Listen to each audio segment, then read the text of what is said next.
Laser is an acronym that stands for light amplification by stimulated emission of radiation. Lasers are devices that generate an intense beam of coherent monochromatic light by stimulated emission of photons from excited atoms or molecules.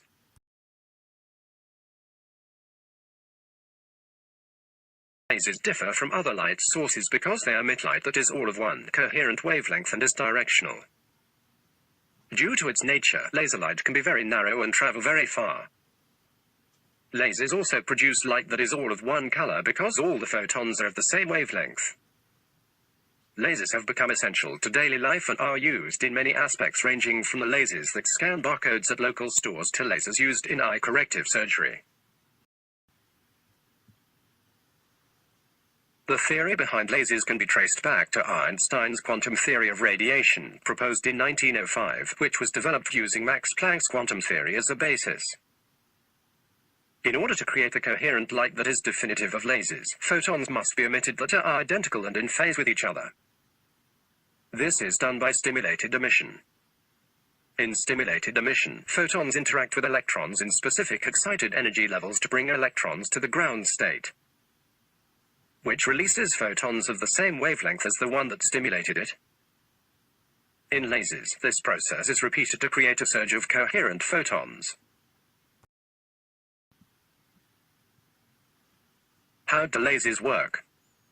Lasers have three main components: an energy source, which is also known as a pump, a gain medium, and two or more mirrors that are used to create an optical resonator.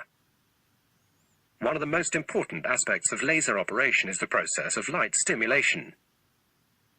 The light of the laser is generated in the gain medium section, which is located inside of the optical cavity. In the gain medium, which can be made of gas, liquid or solid matter, atoms or molecules can be collected and they go through a stimulated emission process. In the simulated process, photons are generated and they're later absorbed. This process of generating a photon and removing it generates a changing electron flux called the radiant flux, and it is given by the formula d phi equals k phi n2 n1 dz7. In order for the laser to work, the gain medium has to be pumped into the excited state in which stimulated emission can occur. The energy that is needed to be in the excited state is given by an intense light source or an electrical current. In order to generate the stimulated emission, the laser cavity requires surfaces to reflect or give feedback into the gain medium, which is why mirrors are a necessary component of the laser. Finally, the laser light leaves the optical cavity through the output couples, which only allows a portion of the laser light to go out. Types of lasers. There are many types of lasers, but some of the main ones include semiconductor lasers, which use semiconductor material to create light amplification and are often electrically pumped. Solid-state lasers, which use ion-doped crystals or glasses and produce high-output. Fiber lasers, which use doped optical fibers to achieve extremely high output. And gas lasers, which use gases as the gain medium. Each of these categories has underlying subcategories of lasers. Other, less common types of lasers are chemical and nuclear pumped lasers, free electron lasers, and X-ray lasers. What are the applications of lasers? Lasers can be used for a wide variety of subjects. They are used in scientific research and experiments such as nuclear fusion and spectroscopy. In military, they are used as target designators and energy weapons. They can also be used in medical field where they are extremely powerful for iron tissue surgeries, hair and skin treatments, since they allow microsurgeries to be performed and lead to less damage and less pain. For example, LASIK refractive surgery, where the procedure used laser to correct nearsighted, farsighted and/or astigmatism. The best part is that in most cases, vision improves immediately and helps achieve 20/20 vision or even better. Moreover, it only requires topical anesthetic drops and no bandages or stitches. Point 3 is for the manufacturing industry. They are used for industrial and commercial processes such as laser cutting, welding, drilling, peening and accelerometer. They are also often used in information technology for purposes such as barcode readers, laser pointers, and laser printers.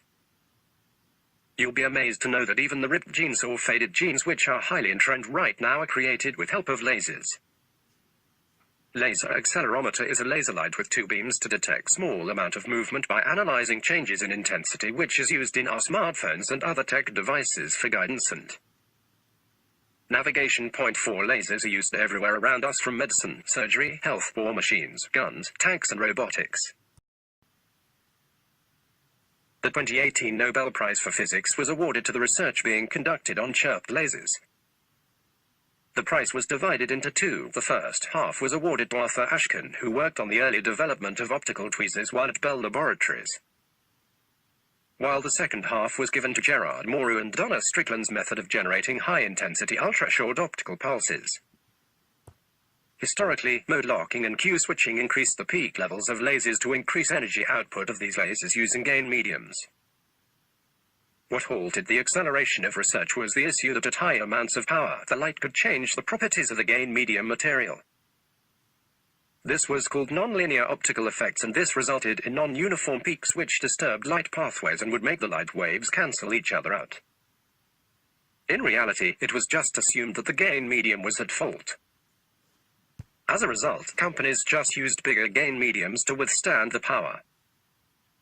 Chirped pulse amplification (CPA) basically overcame this obstacle by developing a stretcher component that would stretch the light waves, thus decreasing the peak level significantly, then putting them through a gain medium which would then amplify waves into high but sustainable peaks.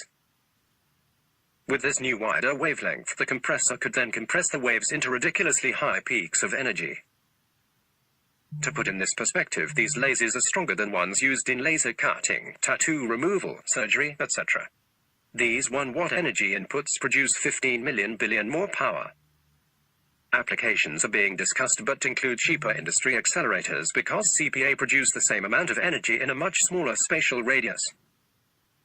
Particle accelerators used in the medical field, etc.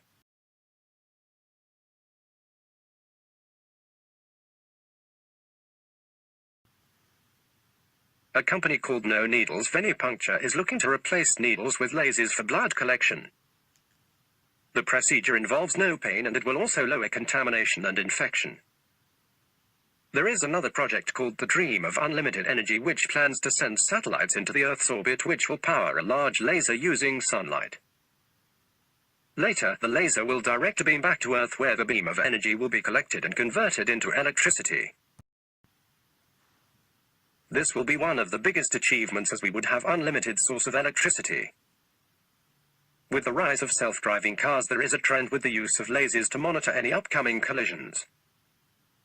Finally, scientists are working on LiDAR map, which is a model for a 3D model of an entire environment.